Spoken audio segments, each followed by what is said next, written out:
اب میں آپ کو ذرا اس جو انسانوں میں سے انسان دشمنی کا جن کا سب سے بڑا رول ہے، میں ان کی 2000 سالہ تاریخ کا آپ کے سامنے نقشہ رکھنا چاہتا ہوں۔ ان 1400 سال کا تو میں نے صرف 4 آپ کو پوائنٹس بتائے۔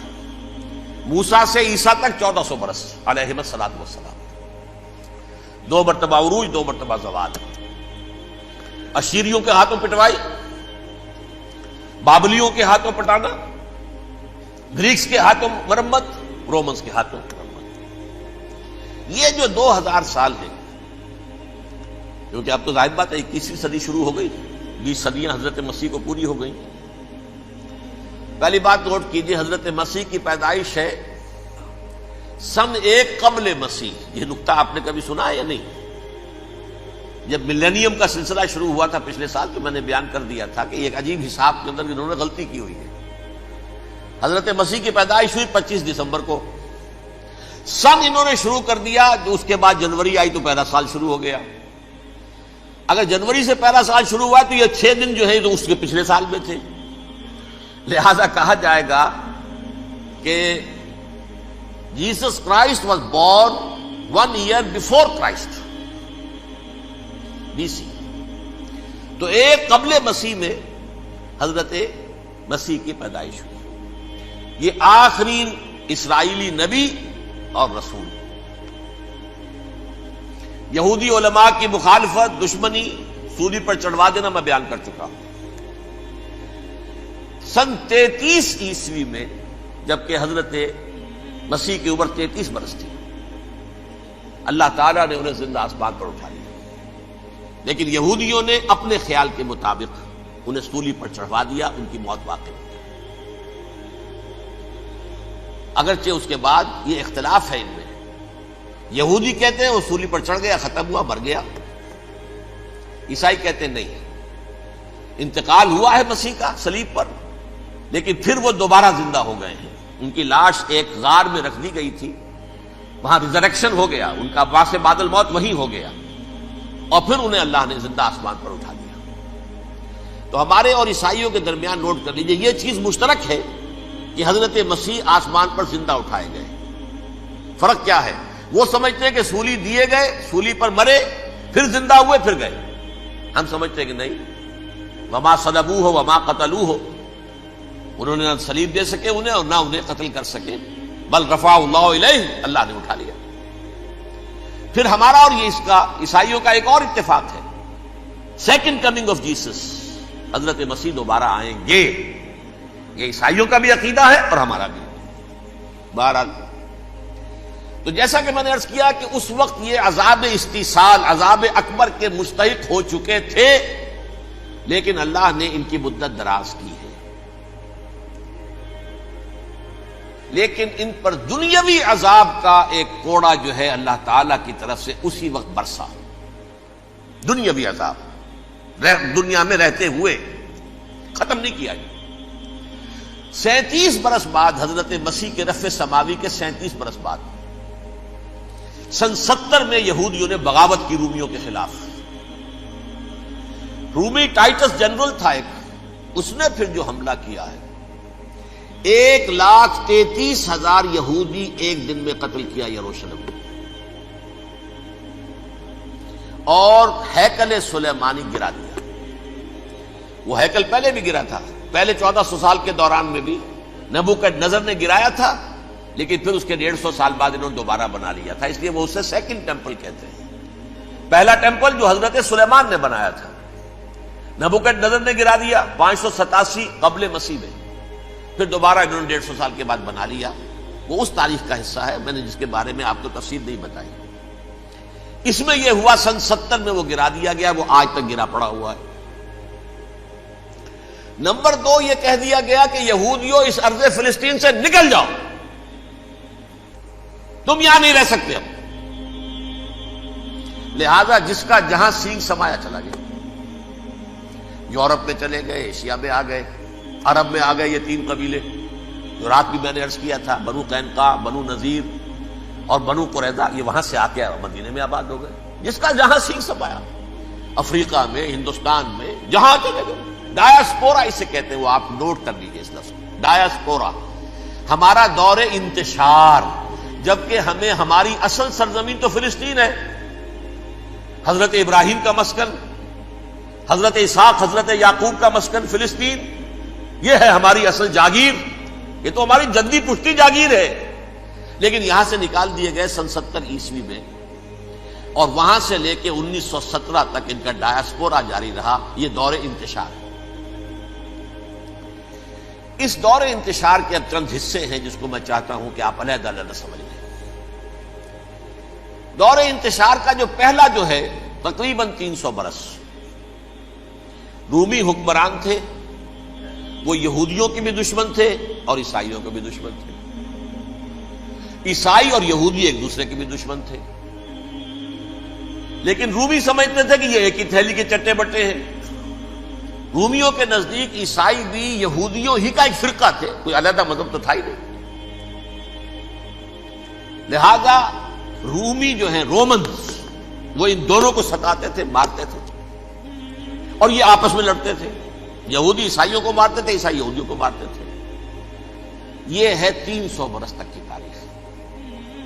سن 300 عیسوی میں کیا ہوا؟ ایک معجزہ ہو گیا۔ بہت عظیم ایمپرر کانسٹینٹائن، قسطنطین اعظم، رومن ایمپررز میں سے بہت بڑا ایمپرر، وہ عیسائی ہو گئے۔ اب تو معاملہ بالکل تلپٹ ہو گیا، پوری سلطنت عیسائی ہو گئی۔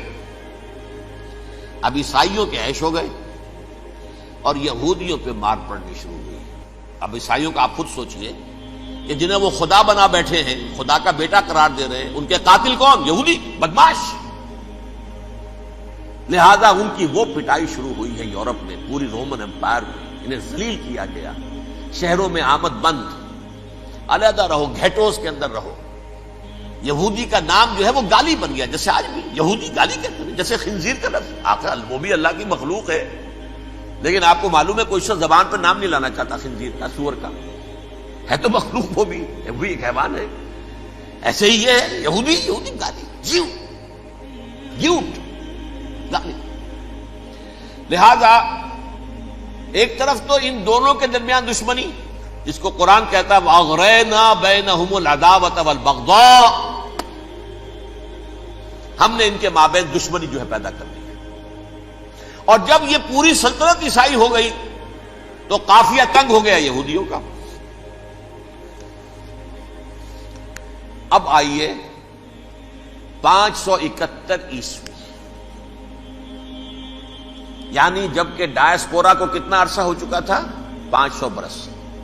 سن 70 سے شروع ہوا نا ڈایاسپورا، جب ٹائٹس نے گرایا ہے ہیکل کو اور نکال باہر کیا انہیں فلسطین سے، بھاگ جاؤ یہاں ایک یہودی بھی نہیں رہے گا، فلسطین سے نکال دیے گئے۔ اس کے پورے 500 برس بعد سن 571 عیسوی میں حضور کی پیدائش ہوئی، ولادت با سعادت محمد رسول اللہ صلی اللہ علیہ وسلم۔ 610 میں آپ پر وحی کا آغاز ہوا، لیکن حضور کے ساتھ ان کا معاملہ کیا رہا؟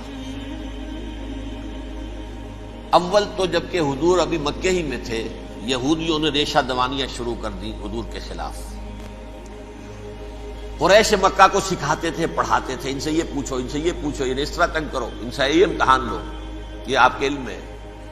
سورہ بنی اسرائیل میں، سورہ کہف میں وہ سوالات، جو امتحانی سوالات آئے تھے، ذوالقرنین کون تھا، اصحاب کہف کون تھے، تم رسول بنے پھرتے ہو تو بتاؤ، اور یہ روح کی حقیقت کیا بتاؤ۔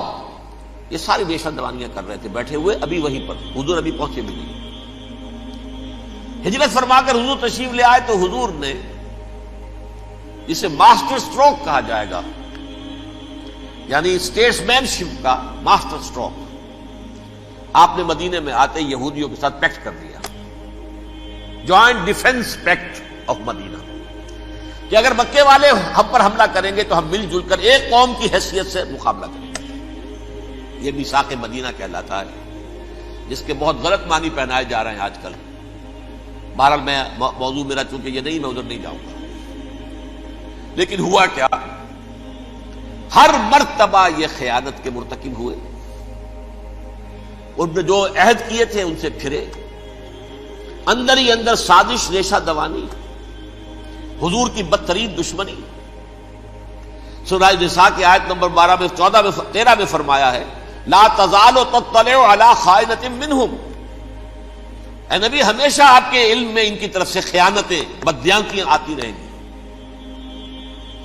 اور بار بار وہ مسلسل جنگ کی آگ بھڑکاتے تھے. قریش کو دعوت دیتے، آؤ آؤ آؤ ہم اندر سے بغاوت کر دیں گے، تم آؤ تو صحیح، ختم کریں محمد کو اور اہل ایمان کو صلی اللہ علیہ وسلم رضی اللہ تعالی عنہم اجمعین. لیکن پھر جب وہ آتے تھے تو یہ دبک جاتے تھے، ان میں ہمت نہیں تھی، میدان کے مرد نہیں رہے تھے. یہ سورہ حشر میں ان کا نقشہ کھینچا گیا ہے. کھلے میدان میں مقابلے کی اس کے اندر صلاحیت ہی نہیں. یہ تو فصیلوں کے پیچھے سے، جیسے عورتیں کہیں دیہات میں لڑائی ہوتی ہے تو مرد جو ہے گلیوں میں لڑتے ہیں، عورتیں اوپر سے پتھر پھینکتی ہیں، بس وہ کام یہ کر سکتے تھے. من ورائے جدر، فصیلوں کے پیچھے سے، جنگ میں میدان میں نہیں آ سکتے. بہرحال قرآن مجید میں ہے یہ سورہ مائدہ کی آیت نمبر 64، کلما اوقدوا نارا للحرب اطفاها اللہ. اکثر و بیشتر مواقع پر تو یہ جب آگ بھڑکاتے تھے جنگ کی، اللہ اسے بجھا دیتا تھا. لیکن بہرحال اس کے باوجود جنگیں ہوئی، غزوہ بدر، غزوہ احد ہوئی کہ نہیں؟ یہ ساری اس اصل شرارت ہوئی. اور اس کے نتیجے میں حضور نے پھر ایک ایک کر کے 3 قبیلوں کو سزا دی. غزوہ بدر کے فوراً بعد بنو قینقاع نکالے گئے مدینے سے، غزوہ احد کے فوراً بعد بنو نذیر نکالے گئے، اور غزوہ احزاب کے بعد بنو قریظہ نکال دیے گئے. یہ تو میں نے آپ کے سامنے رکھ دیا صرف حضور کے زمانے میں ان کا کیا رویہ رہا. دشمن رات بھی ہم نے وہ آیت پڑھی تھی، لَتَجِدَنَّ أَشَدَّ النَّاسِ عَدَاوَةً لِلَّذِينَ آمَنُوا الْيَهُودُ وَالَّذِينَ أَشْرَكُوا. اہل ایمان کی دشمنی میں شدید ترین تم پاؤ گے یہودیوں کو اور مشرکین. مشرکین بھی بعد میں ہے، پہلے یہودی.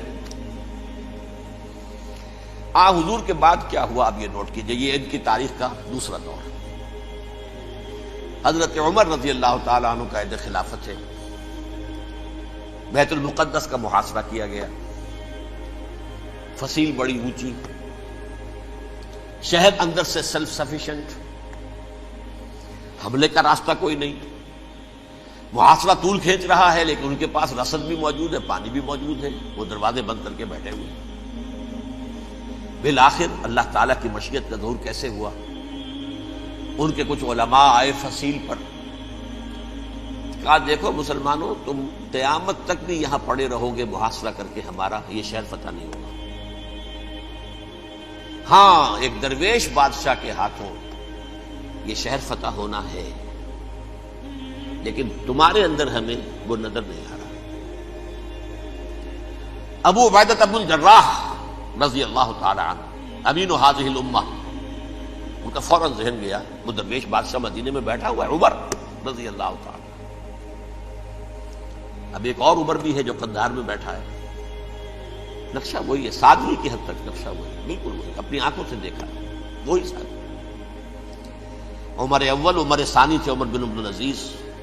اب ایک اللہ کے فضل سے اللہ تعالیٰ ایدہ اللہ بنصرتہ، اللہ تعالیٰ ان کی نصرت فرمائے، دشمنوں کو ان کے مقابلے میں نیست و نابود کرے.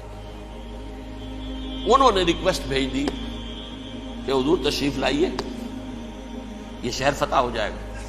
وہ ہے سفر تاریخی، اتنا طویل سفر، تقریباً 700 میل، ایک اونٹ، ایک خادم، ایک منزل پہ امیر المومنین اوپر بیٹھے، خادم آگے چل رہا ہے، اگلی منزل پہ خادم اوپر بیٹھا ہے، امیر المومنین آگے جا رہے ہیں. اور جب پہنچے ہیں تو وہ باری تھی خادم کی. انہوں نے ہاتھ جوڑ دیا، حضور خدا کے لیے تم کیا کہیں گے لوگ، وہ میرا برا حال کر دیں گے، تمہیں شرم نہیں آئی؟ امیر المومنین پیدل آگے چل رہے ہیں نکیل پکڑ کر، اور تم بیٹھے ہو اوپر براجمان ہو. حضرت عمر فرمایا الدور دورک، نہیں باری تمہاری ہے، بیٹھ. اس حال میں پہنچے ہیں. اور پھر یہ کہ ابو عبیدہ بن الجراح آئے ہیں، استقبال کیا ہے تو دیکھا ہے اس حال میں چلے آ رہے ہیں. عمر نکیل پکڑے ہوئے چلے آ رہے ہیں، اور کہتے ہیں کہ کہیں کیچڑ ویچڑ تھا، جوتے خراب ہو گئے تھے، وہ بھی اتار کے ہاتھ میں پکڑے ہوئے، کپڑے تو تھے ہی پھٹے ہوئے. انہوں نے کہا کہ حضرت ابو عبیدہ نے، دیکھیے یہ بڑا متمدن ملک ہے، بڑا مہذب علاقہ ہے، یہ آپ ذرا حلیہ اپنا دوست فرما لیں تب جا کے پیش ہم آپ کو کریں گے. آپ نے فرمایا نحن قوم اعزنا اللہ بالاسلام ہم وہ قوم ہیں جنہیں اللہ نے عزت دی ہے اسلام کے ذریعے سے، کپڑوں کے ذریعے سے نہیں، دولت کے ذریعے سے نہیں۔ اسی حال میں گئے ہیں، اوپر سے انہوں نے کھڑے ہو کر نشانیاں دیکھی ہیں، اپنی کتابیں کھولی، ہاں یہ وہی ہے، اچھا لو جی سرنڈر، شہر تمہارے ہاتھ میں۔ خون کا ایک قطرہ نہیں بہا اور بیت المقدس فتح ہو۔ لیکن اس وقت حضرت عمر نے ایک نرمی یہ کی کہ یہودیوں کے لیے بھی اسے اوپن سٹی قرار دے دیا۔ یہ احسان عظیم حضرت عمر کا، اس سے پہلے یہودی آ ہی نہیں سکتا تھا، داخل ہی نہیں ہو سکتا تھا، وہاں وہ آ کر وزٹ نہیں کر سکتا تھا، زیارت نہیں کر سکتا تھا اپنے مقدس مقامات کی۔ حضرت عمر نے یوں سمجھیے کہ تقریباً 550 برس کے بعد ان کے لیے راستہ کھولا ہے کہ ہاں تم آ سکتے ہو، زیارت کر سکتے ہو۔ لیکن یہ عیسائیوں نے لکھوایا معاہدے کے اندر، انہیں یہاں آپ آباد ہونے کی اجازت نہیں دیں گے، لیکن کم وزٹ دی پلیسز، دیکھیں زیارتیں کریں اور جائیں۔ یہ معاہدہ حضرت عمر کا ہے رضی اللہ تعالیٰ، جو پھر خلافت راشدہ کے بعد بنو امیہ نے بھی اس کو آنر کیا، بنو عباس نے کیا۔ پھر جو ہمارے یہ ترکوں میں اندر خلافت آئی تو ترک خلفاء نے بھی اس معاہدے کی پوری پابندی کی۔ فلسطین میں آ سکتے ہیں یہودی صرف زائرین کی حیثیت سے، وہاں آباد نہیں ہو سکتے۔ اب آئیے اگلا دور آیا حضرت عثمان کا دور خلافت۔ یہ ہے وہ وقت کہ اب یہود نے امت مسلمہ کی پیٹھ میں چھرا گھونپا۔ وہ کیسے؟ ایک یہودی عبداللہ ابن سبا اسلام کا لبادہ اوڑھ کر آ گیا، معاشرے کا جائزہ لے لیا، ان میں بنو ہاشم اور بنو امیہ میں جو پرانی کشاکش تھی اس کے کچھ نہ کچھ جراثیم باقی ہیں، اگر ان کو ذرا بھڑکا دے تو مسلمانوں میں انتشار پیدا ہوگا۔ کہا یہ عثمان کون ہے؟ یہ تو بنو امیہ میں سے ہے، یہ حق تو بنو ہاشم کا ہے، خلافت ان کے پاس ہونی چاہیے، محمد کے تو رشتہ دار وہ ہیں صلی اللہ علیہ وسلم۔ عوام الناس کے اندر بات پھیلنی شروع ہوئی۔ پھر ایک بڑی سازش کے انداز میں حضرت عثمان کے خلاف پروپیگنڈا، حضرت عثمان کے جو عاملین تھے، گورنر تھے، ان کے خلاف پروپیگنڈا، اور ایسی ہوشیاری کرتے تھے کہ کوفے میں کوفے کے حاکم کے خلاف کچھ نہیں کہنا، اجی مصر میں یہ ہو رہا ہے، اجی شام میں یہ ہو رہا ہے، اجی یہ جو عثمان ہے وہ یہ کر رہا ہے، یہ ظلم ہو رہا ہے، یہ لوٹ مار ہو رہی ہے، یہ خیانتیں ہو رہی ہیں۔ اب نہ تو اس زمانے میں مینز آف کمیونیکیشن، کیسے تصدیق کریں؟ افواہیں تو آپ آج کراچی کے اندر شروع ہو جائے تو پتہ نہیں چل سکتا کسی کو کہ کیا اس میں صداقت ہے کیا جھوٹ ہے، اور بری بات جو ہے فطرت انسانی کی کمزوری ہے وہ فوراً قبول کرتا ہے، کسی کے بارے میں اچھی بات ماننے کو تیار نہیں ہوتا لیکن بری بات تو فوراً تیار۔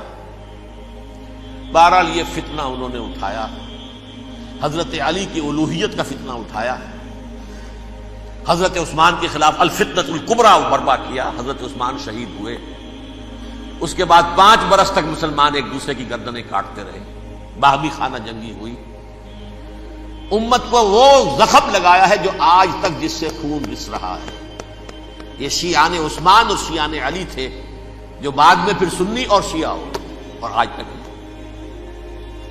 فتنہ کس نے جگایا؟ ایک عبداللہ ابن سبا یہودی اور اس کے کارندے، شیطان کا ایجنٹ، اور انسانوں میں سے بھی اس کے جو بھی حواریین تھے اور شیطانوں کے اندر سے بھی تھے، انہوں نے بھی اس آگ کو بھڑکایا۔ یہ آپ سوچ لیجئے کہ یہ کس نے وہ زخم لگایا؟ یہودی۔ اگلا دور آیا، خلافت راشدہ ختم ہوئی، بنو امیہ کا بھی دور کافی گزر گیا۔ طارق ابن زیاد 712 عیسوی میں حملہ کرتے ہیں اسپین پر۔ اسپین اس وقت عیسائیت کا بہت بڑا گڑھ، بڑے کٹر ترین عیسائی جو ہے وہ اسپین میں تھے، لہذا یہودیوں کی وہاں بہت پٹائی ہوتی تھی، یہ میں بتا چکا ہوں، دشمنی تھی ان کی تو چلی آ رہی تھی عیسائیوں کے ہاتھوں یہودیوں کی، وہ تو سن 300 عیسوی سے ایمپرر کانسٹنٹائن کے بعد سے شروع ہو گئی تھی۔ اس حوالے سے یہودیوں نے اس وقت چالاکی یہ برتی، کچھ راستے واسطے بتائے، کچھ مدد کی طارق ابن زیاد کی۔ طارق ابن زیاد نے انہیں اپنا محسن سمجھا، ہسپانیہ فتح ہو گیا تو یہودی چونکہ محسنین کی فہرست میں آ چکے تھے، انہیں بہت اقتدار نصیب، بڑی سپورٹ مسلمانوں نے دی۔ ان کے بڑے بڑے علماء جو ہیں اسی دور کے اندر پیدا ہوئے، بڑے بڑے تھنکرز ان کے اسی دور میں پیدا ہوئے۔ بن گوریون جو کہ ایک وزیر اعظم تھا اسرائیل کا، اس نے یہ لکھا ہے اپنی کتاب میں، Muslim Spain was the golden era of our diaspora. وہ ڈائسپورا جو 70 عیسوی سے شروع ہوا تھا اور 1917 عیسوی تک جاری رہا ہے، اس میں سے گولڈن ایرا ہمارا جو تھا وہ مسلم اسپین تھا۔ ہسپانیہ میں بیٹھ کر ہم عیش کیے، لیکن وہاں سے انہوں نے اور جو کچھ کیا، یہ تو داستان کے تو بہت سے گوشے ہیں، لیکن میں جس اسٹریٹ لائن میں چل رہا ہوں اس کے اعتبار سے ایک بات سمجھ لی، وہاں بیٹھ کر انہوں نے اب عیسائیت کی پیٹھ میں چھرا گھونپا، پروٹیسٹنٹ مذہب پیدا کیا، تقسیم کر دیا، جیسے شیعہ سنی کی تقسیم، عبداللہ ابن سبا، رومن کیتھولک اور پروٹیسٹنٹ کی تقسیم، یہودی علماء۔ ہوتا کیا تھا، ہسپانیہ کی یونیورسٹیاں ہیں، کارڈووا میں ہے، ٹولیڈو میں ہے، گریناڈا میں ہے، غرناطہ، قرطبہ، تولیتلا، اور وہاں آتے تھے لوگ، فرانس سے چلے آ رہے ہیں نوجوان پڑھنے کے لیے، جرمنی سے چلے آ رہے ہیں، اٹلی سے چلے آ رہے ہیں، 3 ہی ملک قریب ترین پڑھتے ہیں سینٹرل جو یورپ کے ہیں۔ یہاں پر جو ہے وہ اسلام جو نور پھیلا رہا تھا اس سے بھی مستفیض ہوئے، جہالت کے جو ہے پردے ان کے وہ چھٹے، اس کے ساتھ ہی وہ یہودی وہاں ان کے اندر جو جراثیم داخل کر رہے تھے وہ اس عیسائیت کے خلاف بغاوت تھی، جو اس وقت دنیا میں عیسائیت اس وقت تھی، پوپ کا راج تھا دنیا میں اس وقت۔ یورپ میں جو عیسائیت تھی اس میں ایک طرف بادشاہ تھے، لیکن بادشاہوں کی حیثیت وہاں پر یوں سمجھ لیجئے کٹ پتلیوں کی تھی، اصل قوت پوپ کے ہاتھ میں تھی۔ اور پوپ کو انہوں نے جیسے قرآن نے کہا اتخذوا احبارهم ورهبانهم اربابا من دون اللہ، کیونکہ سینٹ پال نے شریعت موسوی ساقط کر دی تھی تو اب شریعت تھی ہی نہیں، پوپ کو اختیار تھا جس چیز کو چاہے حلال قرار دے دے، جس چیز کو چاہے حرام قرار دے دے۔ اتخذوا احبارهم ورهبانهم اربابا من دون اللہ۔ انہوں نے کہا صاحب یہ پوپ کس بلا کا نام ہے، یہ بھی انسان ہے، بات تو ٹھیک تھی نا، اصل حیثیت تو کتاب کی ہونی چاہیے، ڈیوائن بک، دی ریویلڈ اسکرپچر، لہذا اور یہ کتاب ہر شخص پڑھ سکتا ہے، کوئی پوپ کے باپ کو جو ہے کوئی اس کے لیے پروپرائٹری رائٹس تو نہیں ہے کہ صرف پوپ